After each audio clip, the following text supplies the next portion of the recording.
Добрий день. Добрий день, пані Романо. Я думаю, знаєте, що з якого приводу ми тут зібралися. До нас приїхав виконавчий директор фіба Занолин. Приїхав він з приводу того, що Україна перша висловила своє бажання офіційно подати заявку на проведення чемпіонату Європи з баскетболу 2019 року. Є вже відомі імена конкурентів наших, але вони були трішки раніше. Україна перша надала державні гарантії, оскільки сьогодні пан Занолин зустрічався на доволі високому рівні, так зустрічався із головою Національного олімпійського комітету, зустрічався із головою адміністрації президента України і не зміг зустрітися з президентом лише через хворобу останнього. Власне, думаю, що питань для нього має бути достатньо багато, оскільки проведення чемпіонату Європи – це доволі серйозний крок, і для України це вперше. Тому думаю, що можливо варто почати із перших вражень Занолина, так, після зустрічі на високому рівні, що йому пообіцяло, що йому сказали. This one, or? Yeah. So I will speak slowly. Well, first of all, good morning, everybody, or actually good afternoon. Very happy to be here, and very happy to be working with the Ukrainian Basketball Federation, in particular with my good friend Sasha Volkov. Прежде всего, всем доброе утро, то есть добрый день. Я очень счастлив находиться здесь и работать с Федерацией баскетбола Украины и с моим хорошим другом Александром Волковым. A couple months ago, Sasha approached me with the idea of Ukraine hosting the Eurobasket 2015.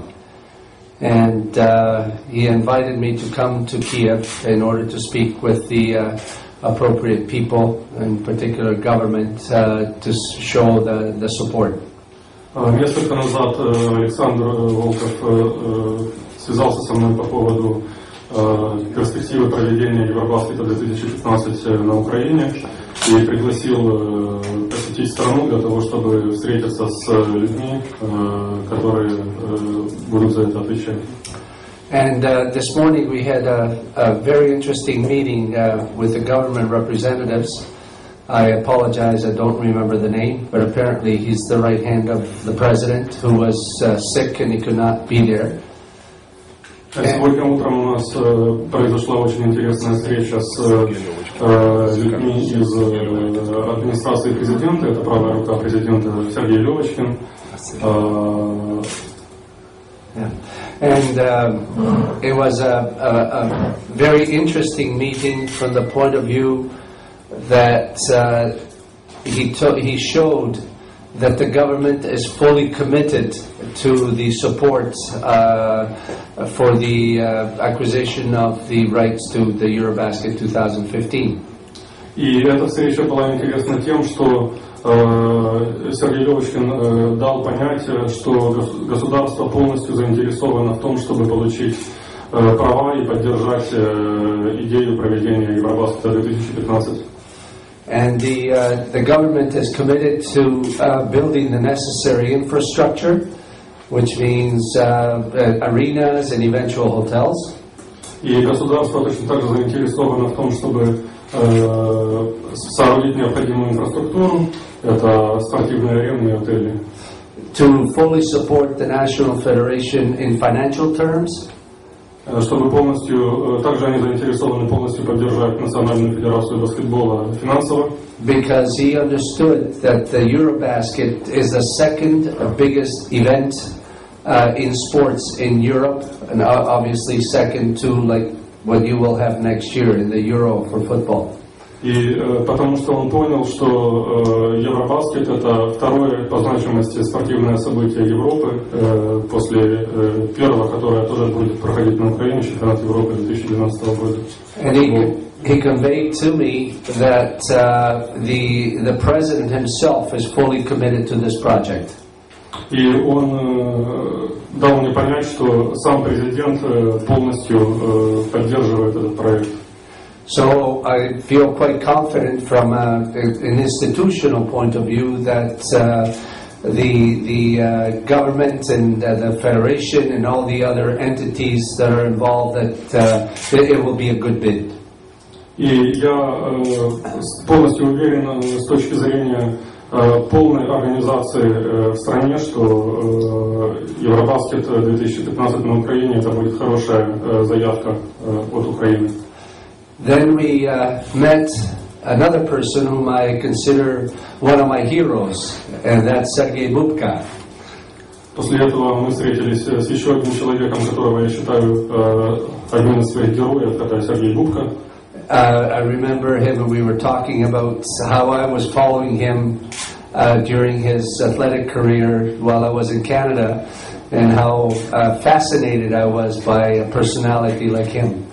Мы с ним поговорили о том, как я следил за его карьерой еще в то время, когда я был в Канаде, и насколько захватывающим спортсменом он для меня был. So, and he, as well as on the part of the Olympic Committee, he gave us his, or said that the Olympic Committee is fully behind the project of Eurobasket 2015. И он также дал нам гарантии, что Олимпийский комитет Украины тоже поддерживает идею проведения, полностью поддерживает идею проведения Евробаскета 2015. So I gave this morning the appropriate information to Sasha, and now it's up to him and his group to fulfill all the requirements and eventually come and to prepare the bid and eventually come and present it in front of the people who will be voting. И сегодня утром я передал Александру Волкову всю необходимую информацию о том, как подготовить заявку. И теперь все в руках Александра Волкова или Федерации баскетбола Украины для того, чтобы подготовить ее и презентовать тем людям, которые будут принимать решения.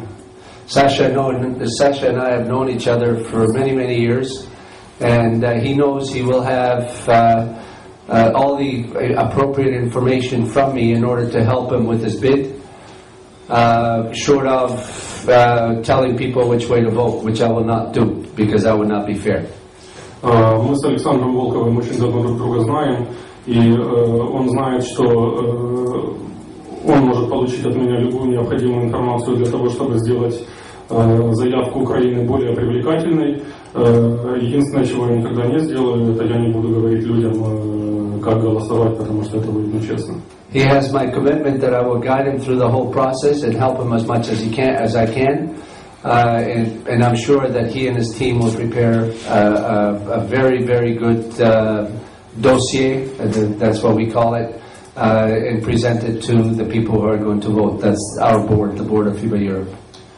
И Александр Волков знает, что я готов консультировать по любым моментам в плане подготовки досье, которое будет показано людям, принимающим решения, это членам Совета FIBA Европы. And personally, I think that it would be wonderful for this country and for the Ukrainian people to host Eurobasket 2015, realizing that the final decision is not mine. И я понимаю, что для Украины это очень замечательная возможность провести Евробаскет 2015 для людей Украины. Как вы понимаете, это все равно я говорю, что решение не за мной. Realizing where basketball was about 10 years ago, which was very low level, and what Sasha and his team have done to make it grow. And now it's a very healthy sport with all its problems, like any sport. But the tremendous progress has been made, and I think that an event such as Eurobasket 2015 would certainly help it jump in quality. Мы знаем, в каком состоянии был баскетбол на Украине 10 лет назад, и Александр Волков со своей командой дали толчок к его развитию за последние годы. И мы видим, что проведение Евробаскета может дать еще один толчок к поднятию его на еще более высокий уровень. And finally, I would like to say something that is very important to me. You people, as the press, have a very important role to play in the development of a sport. В конце хочу сказать, что вы, журналисты, имеете очень большое влияние и возможности влиять на развитие определенного вида спорта в стране. The importance of what you write, the importance of what you say is paramount in the development of the sport. То, что вы пишете, то, что вы говорите, как вы это делаете, это очень-очень важно в развитии вида спорта. If you write negatively, you're going to delay the development of the sport. Если вы будете освещать события негативно, то вы только будете тормозить развитие вида спорта. If you write positively about all the good things that have been done, then the sport has a better chance to grow more quickly. Если же вы будете позитивно освещать те хорошие вещи, которые происходят в виде спорта, то развитие его будет происходить более стремительно. I also realized that good news don't sell very many newspapers. Only bad news sell newspapers. В то же время я понимаю, что хорошие новости не будут продавать вам газеты, продавать вам их будут плохие новости. But maybe you can have a mixture and encourage or write positively about the basketball. It is a wonderful sport. It's been my whole life. It's been his whole life and the life of many people. And I think that it deserves the support of the press.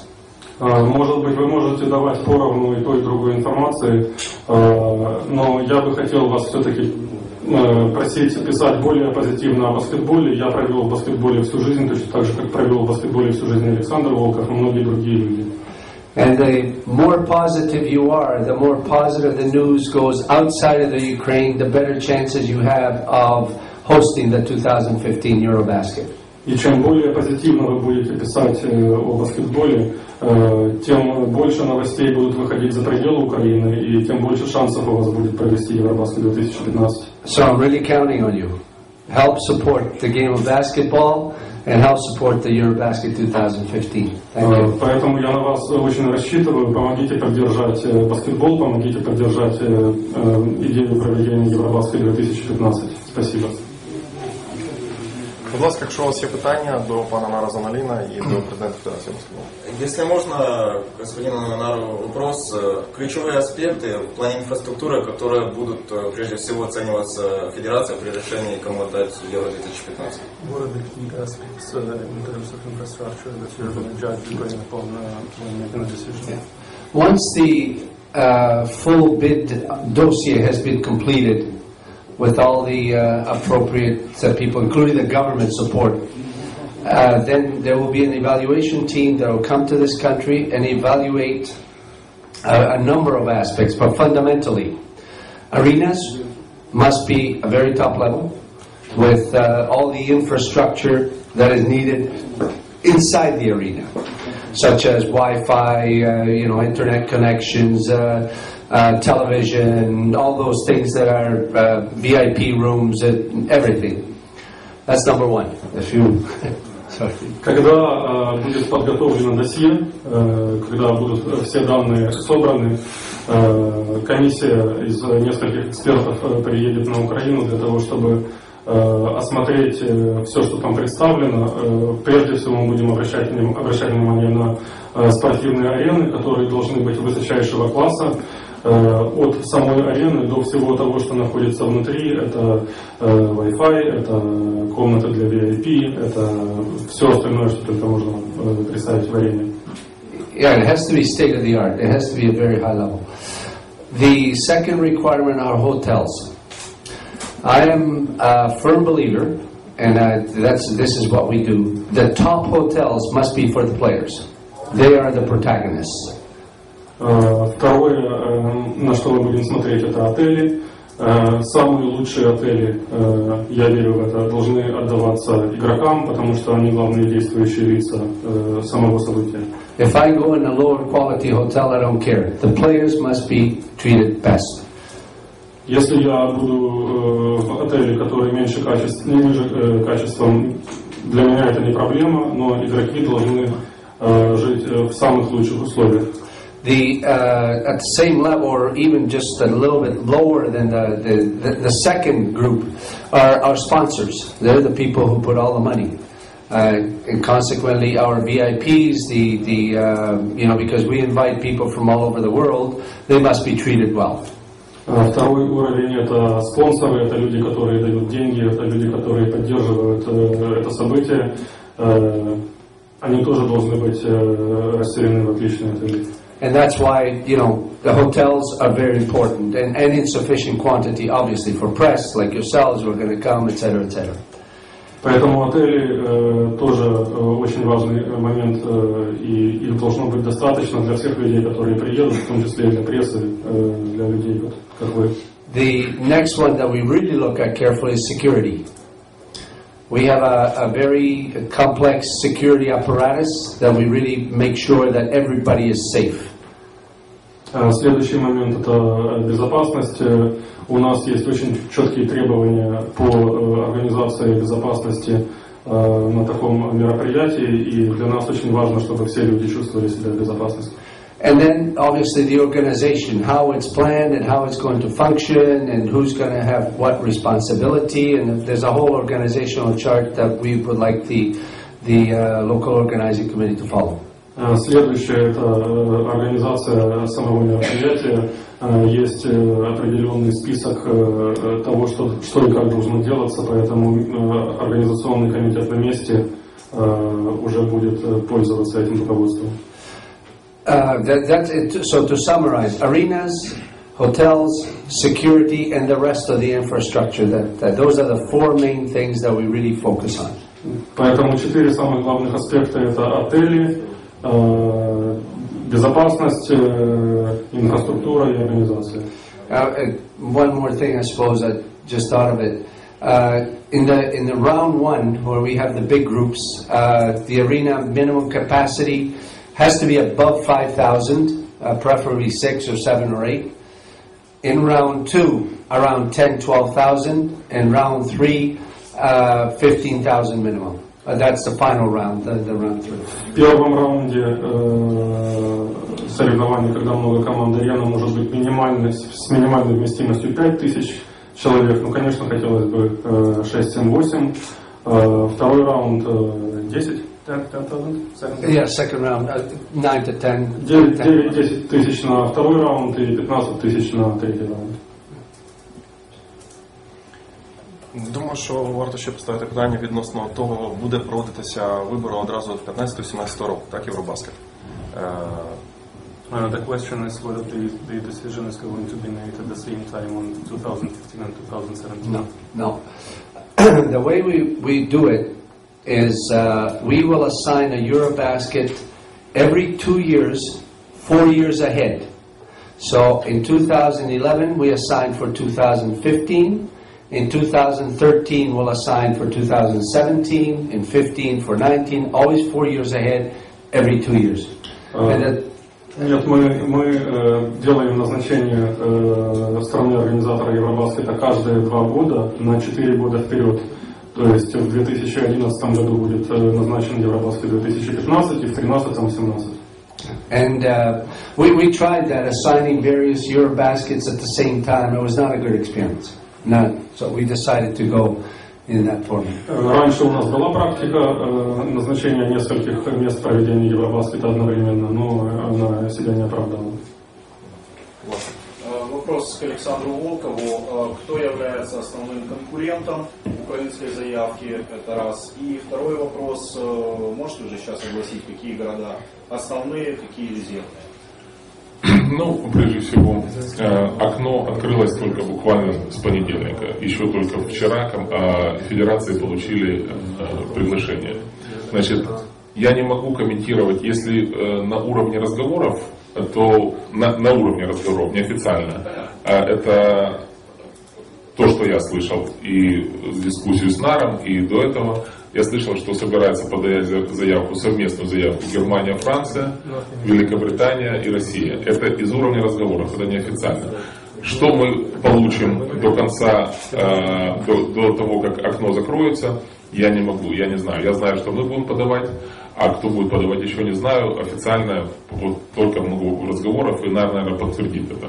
Что касается городов, то естественно, что тот же самый процесс. Сейчас будет форсированные переговоры с руководством городов, писаться письма, будем принимать заявки. Конечно же, будем ориентироваться на города, которые имеют баскетбольные традиции, баскетбольные команды и какую-то инфраструктуру. Естественно, будем пользоваться инфраструктурой Евро-12 максимально.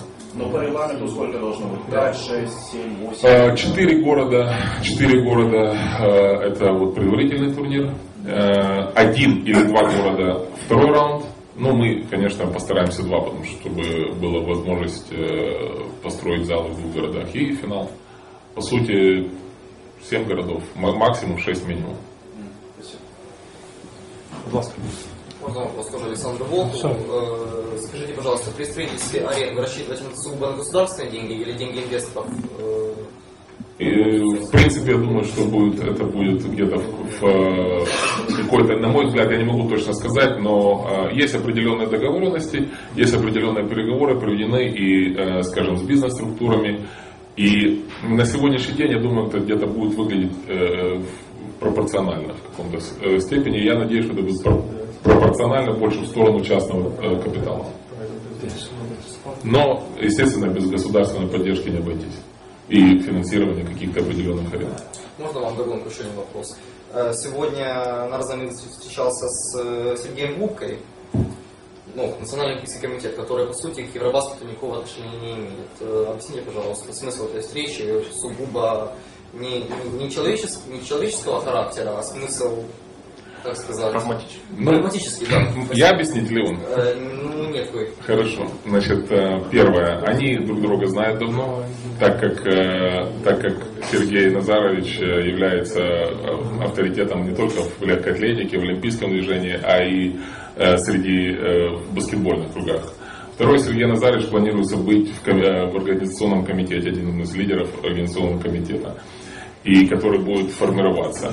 И третье, что поддержка Олимпийского комитета Украины и человека с таким спортивным именем, как Сергей Назарович, она необходима. Я думаю, что в составе делегации, которая поедет 18 декабря бороться за право проводить Евробаскет 15, 100% будет Сергей Назарович одним из лидеров этой группы. А может, скажете еще кого-нибудь? Я пока мы встретились с Бубкой, согласились, он принял, сказал, что полностью будет поддерживать. Ну и он глава Олимпийского комитета, баскетбол все-таки пока еще олимпийский вид спорта, слава богу, так что отношение все-таки есть какое-то. И, кстати, вот это европейский чемпионат, который вы наверняка знаете, что это является отборочным на Олимпийские игры, и он непосредственно тоже имеет определенную ответственность как руководитель Олимпийского комитета. Так, це буде відбір уже на Олімпійські ігри в Ріо-де-Жанейро 16 року. Будь ласка, які ще питання у вас є з приводу візиту? У меня ряд вопросов еще к Занолину. Вопрос не касаемо Евробаскета, а касаемо такого турнира, как Евро-Челлендж Кап. Вы планируете его каким-то образом реформировать, потому что турнир ежегодно деградирует, как вы считаете? Ты говори.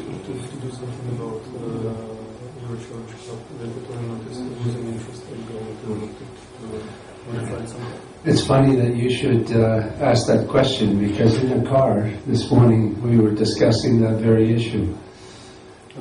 Интересно, что вы задали этот вопрос, потому что сегодня утром мы обсуждали эти моменты. We are, without going into the history of it, which is very long and it goes back a long time, we are working together with ULEB, which is the Union of Leagues, and the EuroLeague, to kind of unite and only have 2 competitions. Если не вдаваться в историю того, как все происходило, сейчас могу сказать только, что мы работаем совместно с УЛЕБом для того, чтобы в итоге в Европе было 2 или 3 турнира.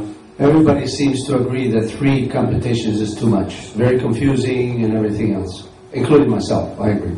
И похоже, что все согласны с тем, и я в том числе согласен, что 3 турнира это слишком много для Европы, и многим людям непонятно, что к чему.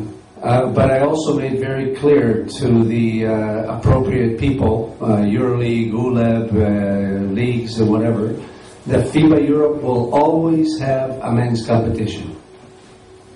Но я также дал понять всем заинтересованным сторонам, что у ФИБА Европы все время будет, ФИБА Европа все время будет проводить мужской турнир. And now we're sort of talking, we're not even negotiating, we're talking right now. And the eventual solution, which I foresee in the next 2 years, is that there will be the EuroLeague and a second competition, probably Eurocup, which will be managed by FIBA Europe.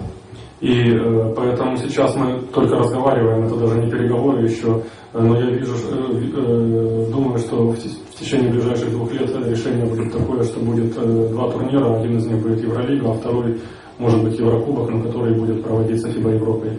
It's a long process. We have to convince a lot of people, but we will achieve that. Take us a little time. Это очень тяжелый и длинный процесс, но я уверен, что мы сможем убедить людей и достигнуть поставленого результата. Якщо є питання більше по українській заявці, тому що часу не так багато, в першу чергу давайте приділимо йому увагу. По-другому. ФИБА Европа достаточно неожиданно для всех расширила число участников этого Евробаскета 2011. Почему все-таки это произошло, то есть какие критерии были, хотелось бы от человека первого лица, одного из первых лиц ФИБА Европы узнать.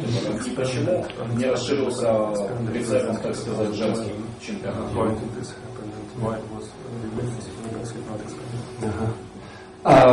You can ask him with regards to, he was one of the advocates of expansion. And when the idea was brought up, actually we were all in Istanbul, if you remember. And I was approached with that idea, and after initially said, oh no, and then I started thinking, this is good for basketball. And then, as part of their lobby, the Lithuanian Federation came to us and said, we would like to do it. Вы можете спросить Александра Волкова, так как он был одним из главных инициаторов этого расширения. Когда мы были в Стамбуле, вы все знаете, это произошло там, ко мне подошел Александр, внес такое предложение. Вначале я был против, но они достаточно хорошо пролоббировали эту историю с Литовской федерацией баскетбола, и они ко мне подошли и сказали, что мы не против, мы готовы на это пойти. So when the Lithuanians came to us and said, look, we can do it and we want to do it, we talked about the conditions, because all these teams that would have had to play in the qualification round were automatically qualified, and it was not in the budget. So there was a financial agreement with all the federations, and we happened to have in Istanbul an executive committee meeting. And a lot of board members were there. We discussed it for about 4 hours, and the decision was made. И опять же таки литовская сторона сказала, что они могут это сделать и хотят это сделать. И после того, как мы проработали систему, что будет с командами, которые прошли напрямую, которые не попали, не должны были туда попасть, так как были задействованы финансовые вопросы, у нас в Стамбуле проходила встреча исполнительного бюро ФИБА, на которой мы 4 часа, обсудив этот момент, приняли решение. The decision mainly was made because we have that many good teams. We can go to 22, even 23, and even 24 teams that are competitive. И одним из ключевых моментов принятия этого решения было то, что у нас на самом деле есть очень хорошие команды, так много хороших команд. У нас 22 команды, а то может быть 23 или 24 команды, которые могут соревноваться на таком высоком уровне. And because we consider ourselves a very agile organization, that we adapt very quickly if we need to, we just did it. И из-за того, что мы считаем себя довольно-таки гибкой организацией, мы смогли принять такое решение, адаптироваться к новым условиям. With regards to the women, an analysis was made as well, but we don't have as many women competitive, highly competitive women teams as we do with men. Maybe in the future we may consider going to 20, but there are no more than 20 very competitive teams, women teams in Europe right now. Также мы обсуждали вопрос расширения женского Евробаскета. Мы поняли, что на данный момент в Европе нету такого количества команд, которые могли бы соревноваться на высочайшем уровне. Может быть, в будущем он будет расширен до 20 команд. So, and I'll even give you one more information, which you may have not been aware. Because we consider ourselves an agile, quick reacting organization, we have also decided to, as of 2015, the opportunity for countries to have joint bids, up to 4 countries. And then we have schemes, competition systems all developed, but for beginning 2015, there could be 1 country or an alliance of 2, an alliance of 3, or an alliance of 4 countries to organize. И из-за того, что мы считаем себя гибкой организацией, которая быстро адаптируется к новым условиям, мы приняли решение, что с 2015 года подавать заявки на проведение Евробаскета смогут альянсы до 4 стран. То есть это может быть одна команда, 1 страна, 2, 3 или 4. Men and women. And I can give you this information. For women, there will be an alliance Lithuania-Belarusia for 2015. Strange, but the machine is already working. And that's fantastic, as far as I'm concerned. И могу вам сказать, что на проведение Евробаскета 2015 женского подают заявку Литва и Беларусь. Напевно, останнє питання вже. Кто задает? Пожалуйста, задавайте. На Занолину вопрос. Недавно ФИБА Европа возглавил Рапенсон, человек, который пропагандирует направление на страны, которые по баскетболу развиваются довольно средними темпами. Может ли этот факт как-то повлиять, помочь Украине принять Евробаскет 2015? То есть это не страны, не Франция, Италия, Великобритания, которые развиваются большими, Великобритания, Франция, Германия, Польша, которые развиваются быстрыми темпами, Россия, а Украина, которая немножечко идет. Trying to promote basketball in the countries that have a pretty slow development of basketball. Can this help to be under this basketball is a much faster growing sport? With all due respect to our president, who is a very good friend, he only has 1 vote. Okay? And I think that the fact that FIBA Europe is trying to promote basketball in lesser countries, if I could use that word, is a fact. In fact, we are directly involved. We're working with Moldova, working with Albania, working with Macedonia, working with the underprivileged countries. And that is one of our goals, is to make everybody strong. So, go ahead. При всем уважении к президенту Олафу Рафкинсону, я могу сказать, что у него только 1 голос. И да, на самом деле ФИБА Европа пропагандирует развитие баскетбола в странах, которые, скажем так, поменьше. Мы сейчас активно работаем с Молдовой, с Македонией, с Албанией и хотим сделать так, чтобы баскетбол был сильным во всех странах. I don't consider Ukraine at that level. Okay, Ukraine is much higher level. But we are working with with as many federations as we can to develop the basketball in the countries, and we're having pretty good success. Я не считаю, что Украина среди этих стран, но в то же время мы будем работать с Украиной, продолжать работать и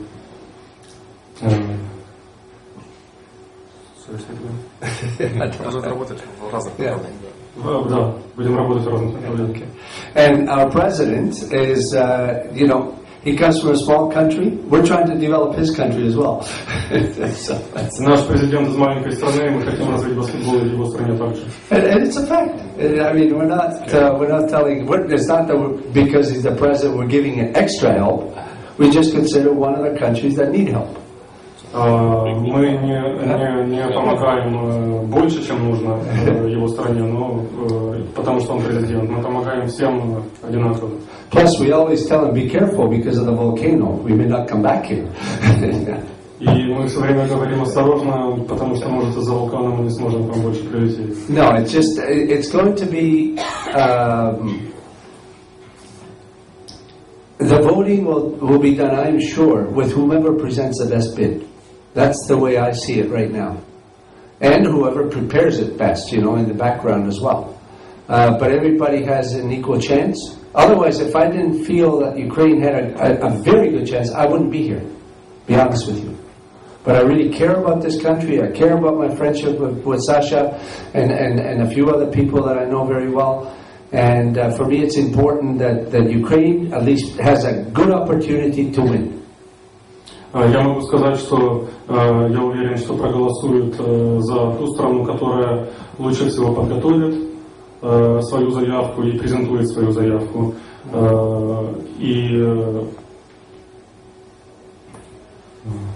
Если бы он знал, что нет хорошего шанса. Да, если бы он знал, что нет хорошего шанса на то, что Украина может принять и победить в этой заявке, то его бы здесь не было. Sometimes mental blocks, right? That happens, that's okay. Можно еще? Да. Александр Анатольевич, учитывая, что Занолин уже сказал о том, что в принципе можно подавать совместные заявки, вы вообще там рассматривался вариант, например, подать совместную заявку с той же Белоруссией, где уже есть два суперсовременных дворца, или с той же Польшей, где недавно проходил чемпионат Европы? Или все-таки рассчитывать на... В принципе, мы обсуждали это с Наром, и я так представлял картины. Как-то картина не лепилась, если честно, вот так вот говорить между нами. И тем более, что наш главный интерес поднять собственную инфраструктуру. Если бы у нас уже были дворцы, если бы у нас уже была, скажем, устоявшаяся инфраструктура, то можно было с кем-то бы объединяться. Но нам задача двойная. Нам задача с одной стороны провести этот Евробаскет, а с другой стороны максимально поднять свою инфраструктуру. У нас большая страна, у нас много городов.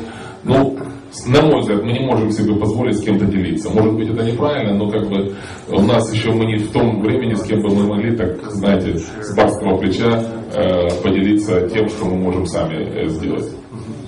И еще я хочу добавить, как-то забыл я сказать, эти залы, которые мы планируем строить, которые планирует строить государство или большой бизнес, или, скажем так, местная администрация городов, это не будут баскетбольные залы. Это будут залы для того, чтобы использовать по все виды спорта. Это будут изначально строиться арены для, так называемые мультиарены, для использования для всех видов спорта, начиная с баскетбола, заканчивая, я не знаю, может даже легкой атлетикой условно. И есть даже план, например, Нар говорит, что немцы готовят какой-то, если они будут с французами идти, то у них какой-то там финальная игра, у них планируется в каком-то крытом футбольном зале, который будет вмещать 50 тысяч зрителей.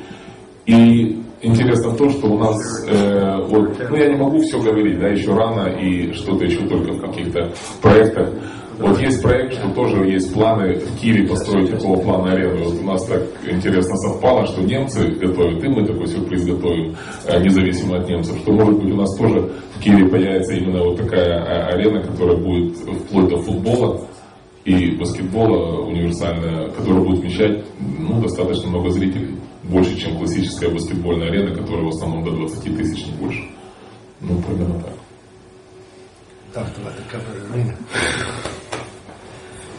Окей. Та немає? Если можно, последняя. Позиция генерального секретаря ФИБА в любой стране, особенно, как мы говорили сегодня, маленькое, среднее развитие баскетбола. Как поднять уровень баскетбола популярностью на высший уровень? Методы.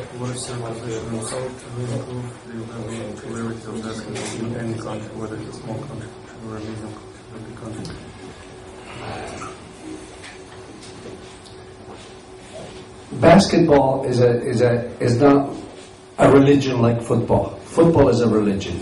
Okay, I don't even consider it a sport. Although the people at UF are very good friends of mine and everything else, but football is a religion. Баскетбол не является религией, которой является футбол. Я даже не считаю футбол как бы видом спорта, хоть я и очень дружу с людьми, которые в УЕФА направляют. Это религия. Basketball is a very technical game where you have to know how to use every part of your body. Баскетбол это очень техническая игра, техничная игра, в которой нужно знать, как использовать каждую часть своего тела. To play basketball at a high level is not easy. It takes a lot. Нелегко играть в баскетбол на очень высоком уровне. So the people, what we have to do in order to develop it, we have to encourage the people to come and watch it, because then it becomes just like a virus. It enters into your blood. И для того, чтобы поднимать популярность этого вида спорта, нужно сделать так, чтобы люди стали ходить, смотреть игры, и тогда они заражаются как вирусом. What we try to do is to encourage people to participate, to try the game, and that's why we're going to embark on a huge 3-on-3 program throughout Europe. Поэтому мы стараемся популяризировать его еще и тем, что будем вводить соревнования 3 на 3 по всей Европе. This is to bring the sport to the people instead of the people going to the sport. We want to bring it to the people to experience. Это для того, чтобы принести этот вид спорта людям, а не людей привести в этот вид спорта. So we have to kind of mentalize the people that basketball is a wonderful sport. Поэтому мы должны внедрить в умы людям то, что баскетбол это замечательный вид спорта. Where the result is not known until the final horn, the final signal. Где результат непредсказуем до последнего момента, до сирены. You know, you watch a football game, when it's 2-0, the game is over. Когда вы смотрите футбол, при счете 2-0, вы знаете, что уже все. In basketball, I'm sorry, I like football too, but I have to speak. I understand that. In basketball, you could be winning by 15 points with 3 minutes to go and lose the game. В баскетболе можно выигрывать 15 очков за несколько минут до конца и в итоге проиграть. And it's this uncertainty that adds to the emotion.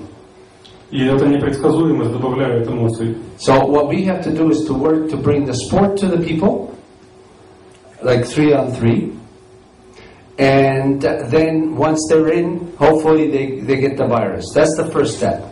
Поэтому что нам нужно делать, это донести спорт людям, как вариант игра 3 на 3. И, возможно, вот они будут заражаться этим вирусом. And the second step, I mentioned it before.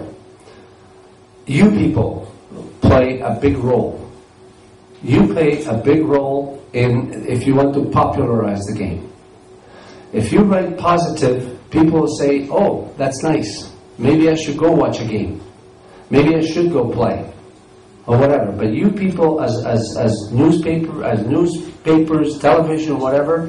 You play a key role in making the game grow in a country. Второй шаг – это вы, журналисты, то, как вы преподносите, то, как вы пишете, то, как вы показываете по телевидению об этой игре, должно заставить людей ходить и хотеть посмотреть этот вид спорта. И вы играете ключевую роль в популяризации этого вида спорта в стране. And I can understand. You can love football. I'm not saying don't love football. Okay, because it's a sport and it deserves to be loved. But so does basketball because it's a wonderful sport. И вы можете любить футбол, я не говорю вам этого не делать, потому что этот вид спорта имеет право на то, чтобы его любили. Но точно так же и баскетбол имеет на это право. Это замечательный вид спорта, еще раз вам об этом говорю. So please realize the responsibility that you have. It's a big, like I have responsibility Europe-wide. He has it in his role. And you have a big responsibility as well. Поэтому поймите, пожалуйста, что на вас лежит огромная ответственность, и точно так же, как она лежит на мне, на Александре Волкове, в развитии этого вида спорта. And there's no reason why a country cannot have more than one main sport. There's no reason. И нет никакой причины, по которой в стране не может быть более чем один главный вид спорта. Look at North America. I'm sorry, I'm Canadian. I've been living in Europe for 20 odd years, but I'm Canadian, so I know the other side. Посмотрите, пожалуйста, на Северную Америку. Я из Канады, я прожил в Европе больше 20 лет, но я знаю Северную Америку очень хорошо. Sasha has lived on the other side of the ocean as well for many years, so he understands it. But there are 4 major sports, and they all live and they're all successful. Александр Волков тоже знает все, что там происходит в спорте, прожил там. И могу сказать, что там 4 главных вида спорта, которые живут сами по себе и которые имеют колоссальный успех. Not in this, baseball, basketball, football, hockey.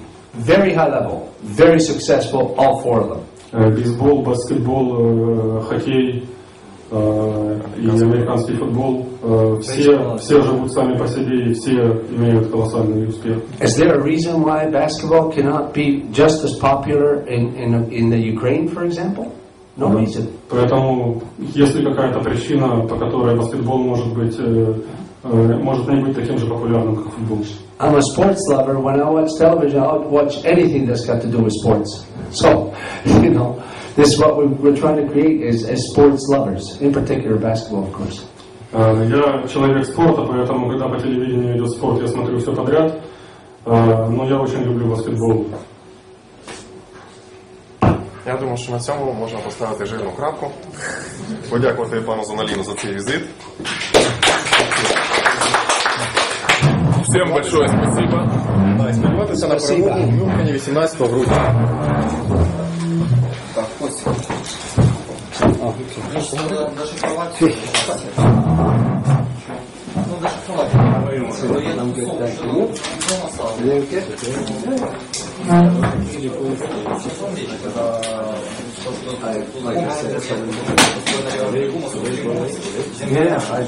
in an hour and a half I'll fight. Okay, take care. Thank you. Okay. Hi, how are you? See you? Good. Yeah, it's very fast, but... Well, I have to come back. I'm just...